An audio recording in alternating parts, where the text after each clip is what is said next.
चलिए, अब आप लोगों ने इसमें एक चीज़ पढ़ना, इसमें एक बात लिखी है, स्मॉल एक्स्ट्रा क्रोमोसोमल जीनोम। इस बात का मतलब जानते हैं आप? अजय एक बताओ, जीनोम क्या होता है? मैंने आपको बताया था जो डिप्लॉयड पार्ट होता है उसका हैप्लॉयड पार्ट क्या है? आज प्रोकैरियोटिक सेल में तो क्रोमोसोम एक ही है, तो ये क्या पूरा जीनोम ही तो है? क्या है ये? जीनोम तो है ही वो। अच्छा, एक्स्ट्रा मतलब इसके अलावा जिसकी बात कर रहे हैं, जो स्मॉल होता है, समझ गए? तो जो बात समझ में, स्मॉल मतलब इसकी बात कर रहे हैं। एक्स्ट्रा क्या लगा है? स्मॉल तो यही जे एक्स्ट्रा क्रोमोसोमल जीनोम, इसके अलावा होता है ये प्लाज्मिड। समझ गए बात को? तो वो इसके, ये तो क्रोमोसोमल जीनोम है ही, इसके आगे लगा दें एक्स्ट्रा, तो ये कौन? स्मॉल। ये प्लाज्मिड कौन है भैया? प्लाज्मिड। चलिए, तो आप लोगों ने इस बात को समझ लिया है। वेक्टर को एक बार इसको रिवीजन कर देते हैं। चलो जरा देखें क्या लिखा है और समझें। चलो तो बताओ जरा फटाफट से, vector are the DNA molecule.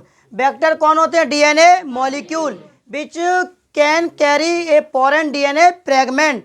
ठीक है, कैरी करते हैं फॉरेन डीएनए फ्रेगमेंट को, जिसको हम क्या करना चाहते हैं? क्लोन। क्या करना चाहते हैं? B clone. ठीक है, वेक्टर कैन सेल्फ रेप्लिकेट, मतलब वेक्टर क्या कर सकता है? Self replicate. आपको मालूम है कहाँ पर? होस्ट सेल में। कहाँ करता है ये? होस्ट सेल में। तो for which site of origin of DNA replication is found in them. आपको मालूम है वेक्टर भी क्या है? एक डीएनए मॉलिक्यूल है, तो इसमें और डीएनए मॉलिक्यूल में ओरिजिन ऑफ रेप्लिकेशन साइट होना बहुत जरूरी है। समझ रहे हैं बात को? Obtain a small extra chromosomal genome such, जैसे plasmid, phage, cosmid is used as a vector. समझ पा रहे हैं? चलिए आगे का क्वेश्चन सुने जरा, क्या लिखा है? Right the characteristic and ideal vector. Revision कर रहे हैं, वैसे चैप्टर तो हो चुका है। समझ पा रहे हैं? चलो जल्दी बोलो।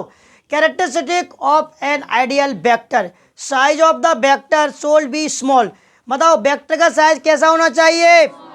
स्मॉल होना चाहिए। And it should contain a origin of replication site. बताओ इसमें क्या होना चाहिए? ओरिजिन ऑफ रेप्लिकेशन साइट होनी चाहिए। अच्छा, ए रिस्ट्रिक्शन एंडोन्यूक्लिएज एंड 1 और 2 जेनेटिक मार्क। अच्छा, इसमें भैया रिस्ट्रिक्शन एंडोन्यूक्लिएज, ठीक है, मतलब इस एंजाइम की क्या होनी चाहिए? साइट। क्या होनी चाहिए? साइट, जिसे पैलेंड्रोम साइट बोलते हैं। अब इसमें 1 और 2 जेनेटिक मार्क भी होनी चाहिए। क्या होना चाहिए? 1 और 2 जेनेटिक मार्क। ठीक है, to identify recipient cell carry vector, जिससे जो रिसिपिएंट सेल होती है, जो ग्राही सेल होती है, एक्सेप्ट सेल होती है, जो होस्ट सेल बोलते हैं, क्या बोलते हैं, वो उसको आइडेंटिफाई कर सके। क्या कर सके? पहचान सके। क्या कर सके भैया? जो कैरी वेक्टर होता है, कौन होता है? कैरी वेक्टर होता है। समझ पा रहे हैं? कैरी वेक्टर होता है, उसके साथ हमारा जीन है। अब मालूम होना चाहिए कि होस्ट सेल उसको पहचान ही नहीं पा रही है। और एक ध्यान रखना, ऐसे प्लाज्मिड वेक्टर है तो आप इसको केवल बैक्टीरिया में यूज करोगे, यानी कि आपने प्लांट में, एनिमल में, अदर ऑर्गेनिज्म में यूज कर लिया, नहीं। अगर आप जीन को अदर ऑर्गेनिज्म में ट्रांसफर कर रहे हो तो डिफरेंट टाइप के वेक्टर यूज होते हैं, ध्यान रखना। चलिए तो बताइए वेक्टर में क्या क्या होना चाहिए? रिस्ट्रिक्शन एंडोन्यूक्लिएज एंड 1 और 2 genetic mark to identify recipient cell carrying vector. अगला क्या दिया भैया? It's isolation and purification. मतलब आइसोलेशन मतलब होता है अलग करना, प्यूरिफिकेशन मतलब शुद्धिकरण। सोल्ड भी सिंपल होना चाहिए। कैसा होना चाहिए इसका भैया? और कैसा होना चाहिए भैया? कॉन्वीनियंट मतलब होता है सुविधाजनक। कैसा होना चाहिए ये? सुविधाजनक। चलिए आगे देखें भैया, a vector should be such that is, ठीक है, that it can easy be insert into host cell. जो वेक्टर होता है उसे आसानी से होस्ट सेल में इंटर करा सकते हैं। क्या करा सकते हैं भैया? इंसर्ट। इसके बाद क्या दिया? That means the transformation of vector, मतलब फिर वो वेक्टर कैसा हो जाएगा? ट्रांसफॉर्मेशन। क्या हो जाएगा? आप लोगों को मैं समझा चुका हूं, अगर वेक्टर किसी होस्ट सेल में इंटर कर गया तो वो ट्रांसफॉर्मेंट है। कौन सी भैया? ऐसे मान के चलो जो होस्ट सेल है, इसमें वेक्टर आ गया, क्या आ गया इसके अंदर भैया जी? वेक्टर आ गया, तो इस सेल कैसी होगी? ट्रांसफॉर्मेंट। क्या होगी ये? ट्रांसफॉर्मेशन। समझने की बात है, ट्रांसफॉर्मेंट। अच्छा, अगर इसके साथ जीन आ जाए, क्या आ जाए भैया? तो जो रिकॉम्बिनेंट वेक्टर होगा, कौन सा होगा ये? Recombinant vector. मान के चलो इसमें जीन है अपना, क्या है ये? तो जो रिकॉम्बिनेंट वेक्टर है, कौन सा है ये? आगे देखें भैया, और उसको होस्ट सेल आसानी से एक्सेप्ट कर सके। क्या कर सके भैया? एक्सेप्ट कर सके। आगे देखें, it's replication should be independent for the replication of host cell. अगर इसमें रेप्लीकेशन चल रहा है वो इंडिपेंडेंट होना चाहिए। कैसा होना चाहिए? इसमें कोई दिक्कत नहीं आनी चाहिए और ना इसको ये दिक्कत करेगा। इसमें इंडिपेंडेंट मतलब स्वतंत्रता पूर्वक जो क्या होना चाहिए भैया, रेप्लीकेशन होना चाहिए। आज गणतंत्र दिवस है, सबको अधिकार है आज अपनी अपनी बात रखने का, है? समझ पा रहे हैं आप? तो कहने का मतलब है इस चीज़ को समझो, इसमें भी भाई साहब अपने आप कोई मतलब नहीं है इसको, इससे जो रोक भी नहीं पाएगा, इसकी क्षमता नहीं इसको रोक दे कि रेप्लीकेशन बंद करो। ठीक है, इंडिपेंडेंट रेप्लीकेशन होता है इसके अंदर। चलो आगे देखो, यदि मतलब if expression of DNA insert, अगर आप जो डीएनए इंसर्ट कराए उसको आप एक्सप्रेशन करना चाहते हो, क्या करना चाहते हो, मतलब उससे आरएनए बनाना चाहते हो, आरएनए से प्रोटीन बनाना चाहते हो, तो ठीक है, is require then the concert vector sole है। तो बताओ वेक्टर में क्या क्या होना चाहिए, बोलो प्रोमोटर क्या होना चाहिए, और ऑपरेटर जीन, और ये उसमें अदर्स जो डेजर्ट साइट होनी चाहिए, कुछ अच्छी वांछनीय साइट होनी चाहिए। किसमें, वेक्टर में। किसमें हो भैया, तो बताओ अगर मान के चलो जो आपने डीएनए इंसर्ट करा जाए उससे आप एक्सप्रेशन करना चाहते हो, तो वेक्टर में ऑपरेटर जीन होना चाहिए, प्रोमोटर जीन होना चाहिए, और उसमें और अच्छी साइट होनी चाहिए। चलिए ये बात हो गई है। अब अगला क्वेश्चन को जरा रिवीजन करें। हमारा क्वेश्चन है प्लाज्मिड। कौन है भैया, लो अब आ गया, यही दिया, यही पेपर में आना है। चलो पढ़ो जरा। दिस आर एक्स्ट्रा, क्या बोला भैया मैंने, एक्स्ट्रा न्यूक्लियर, न्यूक्लियस के बाहरी तो होता है जे, ऐसा लग रहा है जी न्यूक्लियस हो, कैसा है जे, ऐसा दिखने में ऐसा लगता है कि न्यूक्लियस हो, न्यूक्लियस के अलावा है ये। ठीक है, तो एक्स्ट्रा न्यूक्लियर, ये पर यह एक्स्ट्रा क्रोमोसोमल, जो क्रोमोसोम के अलावा है ये भाई साहब। चलिए अब आ जाओ, मच स्मॉलर। अच्छा आप एक सोच रहे होंगे कि सर इसमें तो न्यूक्लियस होता ही नहीं है प्रोकैरियोटिक सेल में, एज ए ईस्ट है। कौन है भैया, उसमें वेक्टर होता है, तो उसमें तो भाई वो तो ईस्ट तो पंजा ही है, उसमें तो यूक्रेटिक सेल है, यूक्रेटिक सेल होगा तो न्यूक्लियस होगा, तो न्यूक्लियस के बाहर ही तो होगा भाई हमारा वेक्टर। समझ बात को। चलिए तो क्या बोला बताओ, these are extra nuclear extra chromosomal much smaller, छोटा कैसा होता है ये, और circular double stand DNA molecule present in certain bacteria, कुछ बैक्टीरिया में प्रेजेंट होता है, in addition to a single large circular chromosome. क्या बोला, एडिशन मतलब होता है अतिरिक्त, क्या भैया, अतिरिक्त, सिंगल मतलब जेरा, इसके अतिरिक्त बोला है, ए सिंगल लार्ज सर्कुलर क्रोमोसोम के अतिरिक्त होता है प्लाज्मिड। समझ गए। तो दिस और क्या दिया, रेप्लीकेट, क्या होता है भैया ये, रेप्लीकेट को डुप्लीकेट इंडिपेंडेंटली, समझ रहे बात को, और मेन क्रोमोसोम, जो मेन क्रोमोसोम के से जो ये मेन क्रोमोसोम है, इसमें रेप्लीकेशन तभी होता है जब सेल में डिवीजन होता है। इसमें तो अगर डिवीजन हो रहा होगा सेल में तब भी रेप्लीकेशन हो जाएगा, नहीं हो रहा होगा सेल में तब भी रेप्लीकेशन हो जाएगा। तो इसमें रेप्लीकेशन इससे कैसा होता है, इंडिपेंडेंट, कैसा होता है, आगे देखो, plasmid do not have gene for any vital function. बहुत अच्छा पॉइंट है ये, इधर देखो, प्लाज्मिड के पास कोई ऐसे जीन नहीं होते हैं जो वाइटल फंक्शन के लिए होते हैं, जैविक कार्यों के लिए, सब कुछ इसके पास होते हैं। बैक्टीरिया में जो भी वाइटल फंक्शन हो रहे हैं, मतलब बैक्टीरिया में जो भी कैरेक्टर है, बैक्टीरिया में जो भी प्रॉपर्टी है, सब कुछ मेन क्रोमोसोम में जो जीन है उसी के कारण है। इसमें ऐसा कोई जीन नहीं है जो कि वाइटल फंक्शन के लिए आवश्यक है। समझ रहे हैं। तो बस केवल इसके पास तो ऐसे जीन होते हैं कि जो बैक्टीरिया में रेजिस्टेंस पावर डेवलप कर देते हैं। तो बताइए, plasmid do not have gene for any vital function, they are non essential. और कैसा होता है जी, नॉन इसेंशियल, अनावश्यक। बैक्टीरियम कैन सर्वाइव, ठीक है, विदाउट इट्स प्लाज्मिड। समझ पा रहे हैं। अगर ये नहीं होगा भाई साहब तो प्लाज्मिड बैक्टीरिया मरेगा नहीं। आगे देखें, प्लाज्मिड वाज डिस्कवर्ड इन 1952। कौन भैया, William Hayes and Lederberg in bacteria. समझ पा रहे, दो साइंटिस्ट हैं, बैक्टीरिया में इन्होंने प्लाज्मिड को डिस्कवर किया। समझ पा रहे हैं कि बताओ फटाफट से। चलिए बच्चों, अब हम लोग इंपोर्टेंस या यूज ऑफ प्लाज्मिड जरा देखें। Plasmid are good carrier of gene. समझ रहे हैं बात को, जीन को कैरियर करने का एक अच्छा कौन है भैया, अरे जीन को कैरी करना है तो वेक्टर यहाँ पे जो है मतलब प्लाज्मिड वो कैसा है, एक बहुत अच्छा है। समझ रहे हैं, मतलब जीन को कैरी करना है उसके लिए बहुत अच्छा कौन है भैया, प्लाज्मिड। आगे देखें, can transfer the gene of one bacterial cell to another. समझ रहे बात को, मतलब जीन को ट्रांसफर कर सकते हैं एक बैक्टीरिया से दूसरे बैक्टीरिया में।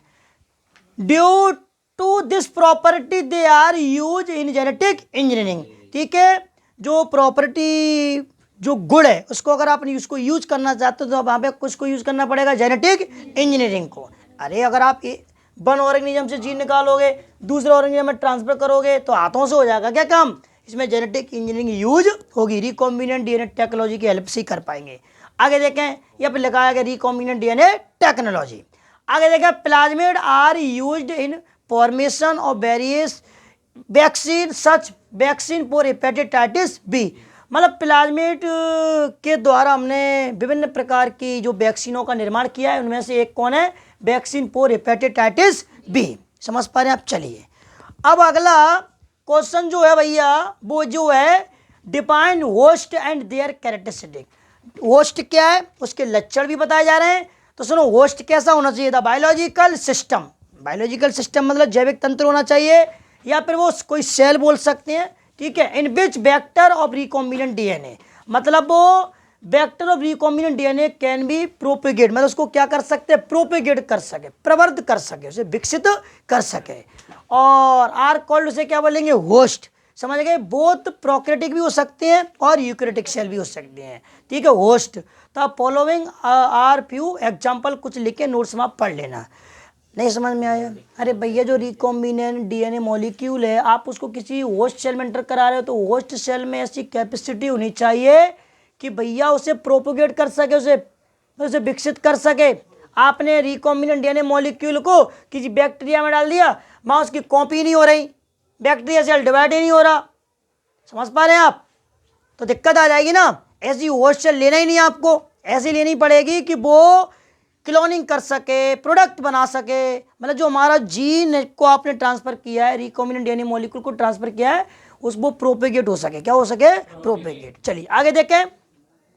इसके बाद पीसीआर तो मैंने आपको समझा दी है, बताओ। चलिए अब इसमें आप एक क्वेश्चन पढ़ेंगे, सबसे सिंपल क्वेश्चन है।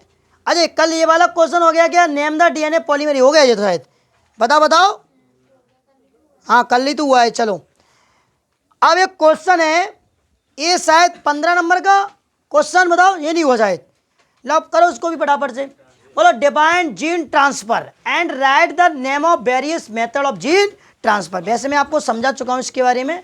तो जीन ट्रांसफर को परिभाषित करना है और विभिन्न प्रकार की मेथड होती है जिसको हम जीन को ट्रांसफर करते हैं। तो सबसे पहले सुने, इंट्रोड्यूसिंग, वैसे हो गया मुझे लगता है, ये हो गया क्या हो गया, ये हो गया था, मैंने आपको मेथड पढ़ाई थी, ध्यान करो, समझ गए। मैंने बोला यहाँ पे इंट्रोड्यूसिंग रिकॉम्बिनेंट डीएनए, ठीक है। चलो ये भी हो गया। हाँ अब ये 17 नंबर का पढ़ाना है, एक्सो न्यूक्लियस एंडो न्यूक्लियस, हो गया। चलिए हाँ अच्छा 19वें नंबर का क्वेश्चन बहुत सिंपल है, पढ़ो।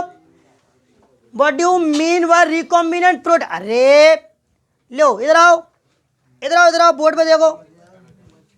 एक बात बताओ, ये हमारे पास कौन है, बोलो वेक्टर, कौन है ये हमारे पास कौन है, हमारा जीन, कौन है ये बन गया रिकॉम्बिनेंट डीएनए मॉलिक्यूल। अब आपने इसको इसमें एंटर करा दिया बैक्टीरिया में, तो इससे जो प्रोटीन बनेगी वो क्या कहलाएगी, रिकॉम्बिनेंट प्रोटीन। क्या कहलाएगी, खेल खत्म, आगे बढ़ो। क्या लगा है, the protein formed by the activity of recombinant DNA are now, क्या कहलाएगा भैया, recombinant protein. It means it is protein formed by expression of protein coding gene of a heterogenous host. अच्छा यहाँ पे हेट्रोजीनस होस्ट तो है ही, क्यों, bacteria other organism से, समझ पा रहे हैं आप। और उसका जो प्लाज्मिड होगा डीएनए, और जो आपने ये को डीएनए लगा दिया इसके साथ जीवित में, तो यहाँ पे क्या है, हेट्रोजीनस होस्ट है। क्या है ये। अब एक ध्यान रखना, आपने रिकॉम्बिनेंट डीएनए को डाला, फिर वो आपसे आरएनए बनेगा, आरएनए से प्रोटीन बनेगी, तो एक्सप्रेस हो रहा है, क्या हो रहा है वो, एक्सप्रेस। चलिए जरा देखो जरा, फॉर एग्जाम्पल ह्यूमन इंसुलिन लिया है अपने, ठीक है, is made by the expression of insulin coding. क्यों, जीन पे कोड नहीं लिखा होगा कोई, उसे आरएनए बनेगा, आरएनए से क्या बनेगी, प्रोटीन। तो human gene is bacterial cell. Another example in human growth hormone, इसकी और भी एग्जाम्पल है, हमने ग्रोथ हार्मोन को बना जाए, समझ रहे हैं, जीएच। आगे देखें अगला, ये भी आपने पढ़ा है, ठीक है। चलो, हाँ कोई दिक्कत नहीं, रुक जाओ।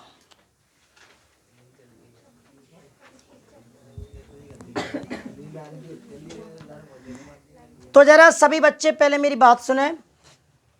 इस पूरे चैप्टर में आपको 2-3 बातें आनी चाहिए। एक आपको वेक्टर, वेक्टर में प्लाज्मिड आना चाहिए। आपको रिस्ट्रिक्शन एंडोन्यूक्लियस एंजाइम आने चाहिए। आपको इसके अंदर recombinant DNA molecule, recombinant DNA technology, आपको जिसको जेनेटिक इंजीनियरिंग कहते हैं, बायोटेक्नोलॉजी की डेफिनेशन, बायोरिएक्टर, डाउन स्ट्रीम ये भी क्वेश्चन हो चुके हैं, जेल इलेक्ट्रोपोरेसिस और isolation of genetic material DNA. और आपको मालूम होना चाहिए कि इसमें जो जेनेटिक इंजीनियरिंग है उसको कहाँ कहाँ यूज करते हैं। इस प्रकार से ये चैप्टर आपका पूरा होता है। उसमें जो भी रह गया छोटा छोटा जो वो अपन कर लेंगे। ठीक है बच्चों, चलिए आज के लिए इतना ही बहुत है इनके लिए।